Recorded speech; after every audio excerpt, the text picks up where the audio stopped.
Hello and welcome to a new video. Today we're gonna take a look at the Sunshine Cup here in the Great League edition, I guess.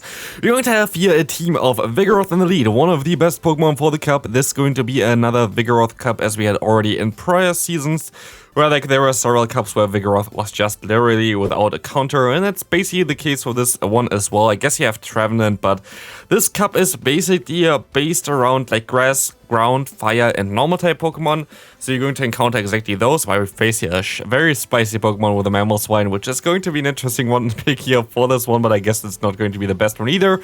We're going to have here the Sazorp, the Pidgeot. You can also use the Noctowl there. Noctowl is going to be a little bit safer. Pidgeot is going to be a little bit more fun, as you're going to have to shield up the charge move here for our Pokemon that we really want to feature here. It's going to be the Shadow Moltres.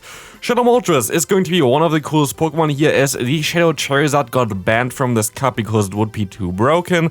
So Shadow Moltres instead going to wreck through this cup, and already like in those test matches here right now, it already did some great work. This Pokemon looks amazing. The normal version also works out pretty well. There's basically not a lot of Pokemon that can really take any charge move from them, so it's such a cool Pokemon to play.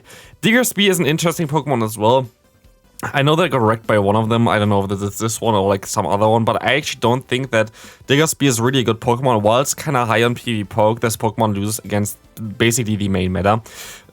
Main meta right now is basically something like Pidgeot, Noctowl, Vigoroth, like all those Pokemon, those flying type Pokemon, those counter users, and it's not really as ideal. Dapple is another one that's going to be very decent. As my opponent going to be able to knock me out here, that's not really nice from them. Like honestly, I thought that they would like no shield the Brave Bird, and like yeah, it's always like the guessing game. That's why I say Noctowl is a little bit more consistent, while Pidgeot is a little bit more fun. If you hit the Brave Bird, you win, but also you can win by getting the boost. And this is of course the thing that our Moltres was able to do here. So you're going to shield up the move. If it's an Earthquake, it is only single resisted, and while we got the boost, still would have hurt us quite a bit, while we can go for another charge move here. Sky Attack is coming through here. Sky Attack is going to get the knockout against this bunny. Yes, we're going to see a Chestnut coming in. Oh man, this Chestnut is not seeing it coming. We're gonna go for another boost chance here, and of course we gotta get another one. So double boosted Shadow Moltres is going to town here. Very nice game there already. Next opponent, let's take a look at this one. We're going to see here the next opponent running the Swampert in the lead. That's going to be an interesting one for us as well. We had some lag issues, by the way. I don't know if you had some lag issues recently as well. Again, don't know. Like there was like a time where I literally had zero issues at all with Go Battle League and like those games here. There's one that I had to quit out basically after a minute, and also like I'm not going to feature it then, because I literally was standing still while the opponent was able to just farm me down and like get moves off and get fast moves off while I was just standing still from the lead matchup. It is not really fun, but like we're going to see here Venusaur coming in. That's a lot of fun, as we're going to be able to shield up this Sludge Bomb coming through, and our Moltres is just taking advantage of this Pokemon here, going to be able to knock them out. And let's take a look what's coming in here now afterwards. Do they have any answer for Moltres? They can't have an answer for Moltres. Even if it's a Kickadown here, there is no answer for Moltres really. This Pokemon is basically so free to play right now. It's kind of wild. Like there's nothing that really wants to come in against those charge moves here. Ancient Power, of course, has the option to boost, but also will be a little bit better for the matchups against the flying type Pokemon that are available in this cup. You can also use Overheat still for the nuke move, but yeah, here we're going to get in a pretty easy one as well, as we can go ahead and go into the next game. We're going to see a Pidgeot in the lead. This is going to be an interesting one here. Pidgeot going to have a Gust. They said as well that they didn't want to have Gust, but selected the wrong Pidgeot. Gust can also be fine. Gust does more damage than, for example, the Wing Attack, but it's generating less energy. While we're going to call here that they're going to bait me, and I was right. They're going to bait me here. What a surprise. I can swap out now into my own Pidgeot, which should be able to outspeed the opponent, as we're going to have now the Brave Bird coming through here. They either have to use both of their shields, which they don't going to do there, or they're going to let the Pidgeot go down. As they're going to see a Marowak coming in here right now, that's going to be very nice for me, as Marowak going to have usually not Fire Blast, at least, but maybe in this meta, Fire Blast would be ideal for this Pokemon. We will be able to now go ahead and go into our Vigoroth. I guess it's also a pretty decent answer for Vigoroth if you have the Shadow variant of Marowak, because you're going to do quite a few, like a lot of damage there with your fast move as well as Bone Club. You're going to see the Runerigas coming in, and we can go ahead and go into our Moltres. I expect them to go for the bait here first, because they kind of have to, like they're kind of forced to, but I'm not going to risk it here if they maybe don't even run Sandtomb, but they're going to of course run Sandtomb. Yes, we will be able to go for another charge move here, and this will be able to get the KO, which is nice. And in comes now a MEWeedle, which is also going to be very decent. LilyNiRiain is actually also a funny Pokemon, not going to be the best Pokemon either, because of, yeah, you have a lot of normal type Pokemon, but you're actually going to be able to have at least the, you can hard counter kind of the Vigoroth there, you just need a charge move to hit it, which it actually learns Rock Tomb, which might be an interesting play for this meta. We're going to see here the Chestnut against us in the lead. Show swapped out earlier. I didn't expect them to go straight for the charge move. I thought I could overfarm a little bit more. They're going to go for the superpower, and they're going to go ahead and go into their MEWeedle, which will allow us to go into our Pidgeot here. In comes also now the Feather Dance, hopefully going to get the shield from the opponent as well, as they are most likely going to run at the move Fire Blast. So I'm going to call that, and I'm just going to let this move go through here, as they're usually going to bait here. And of course they're going to go for the bait with the move Shadow Bone. We will be able to go for the Brave Bird now. Do we get the final shield? We do not get the final shield, but we're going to get the knockout against the opponent here as the next charge move.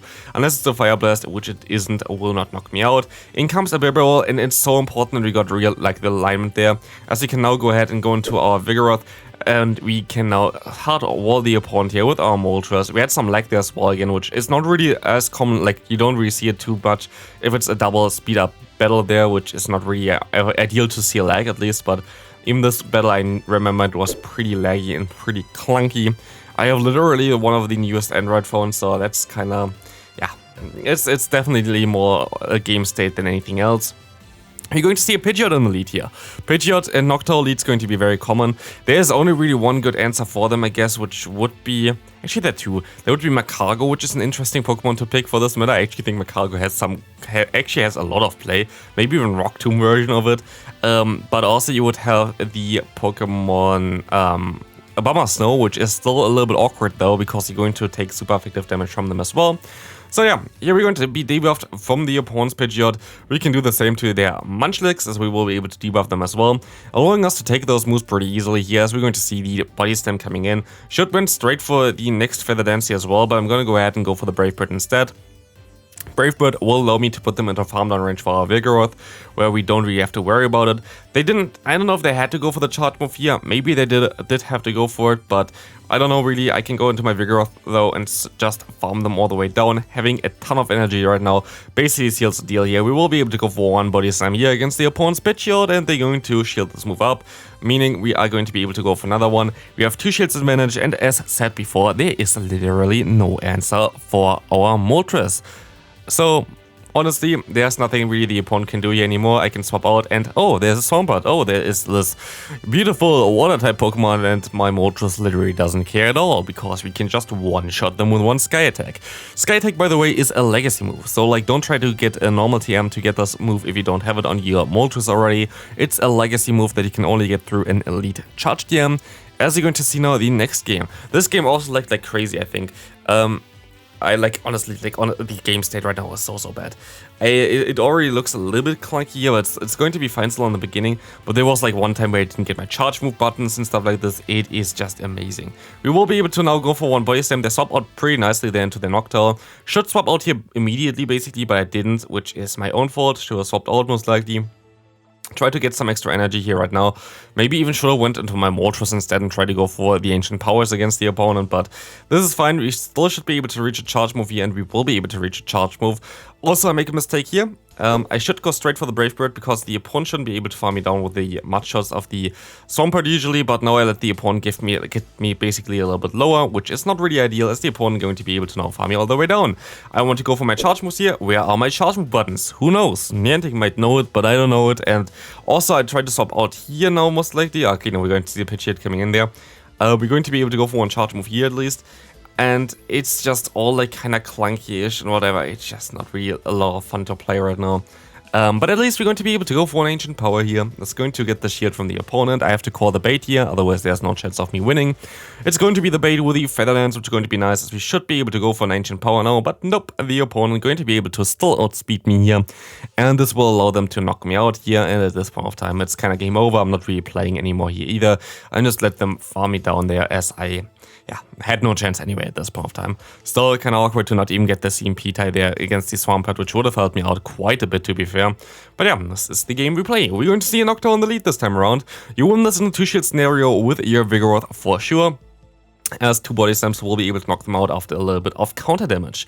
So, this is going to be an interesting matchup. I can let this move go through. It's going to put me around the red health here. As you're going to see, the opponent's Vigoroth coming in. Should put them into range now, where I can go for one Feather Dance and some wing attack damage in order to knock them out. But we will find out shortly here, as I'm going to shield up the first move, expecting that I'm going to have to take some anyway. And I will rather take some that are double debuffed than some that are not debuffed. So, what we're going to do here is we're going to go for the Feather Dance and gonna hopefully put them into farm range. Turns out they are bulkier than I expected. Or my Pidgeot does less damage than I expected in general, but we're still going to be able to at least survive 2 body slams here, allowing me to farm them all the way down, also allowing me to realign my Pokemon, and gonna get to another charge move here against the incoming Diggersby. Should have went for the Earthquake. I should have definitely went for the Earthquake with my Pidgeot, because that's the main move that you would go for. I should have went for the Brave Bird, of course, which would have helped me out quite a bit. As you're going to see now, the Noctowl coming in, I have to shield up this move, but it's not going to look too fancy for us here right now. I hope for the buff at this point of time. So it's basically the only way of me winning this game still. But sadly, of course, I don't get this. I mean, it's a 10% chance, so I'm not really complaining too much about this one. We're going to see the Shadow Ball coming through here. And at this point of time, we still might be able to farm down with my Vigoroth here, but it's still not going to be very beautiful for us here. We can still go for one body slam, going to get some damage onto the opponent.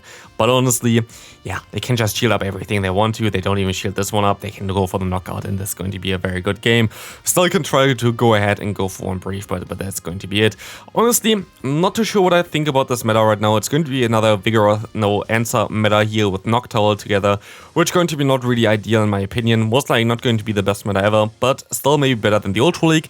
If you do enjoy this video, please leave a like on this one, and I see you later for hopefully the top teams for this meta. Bye!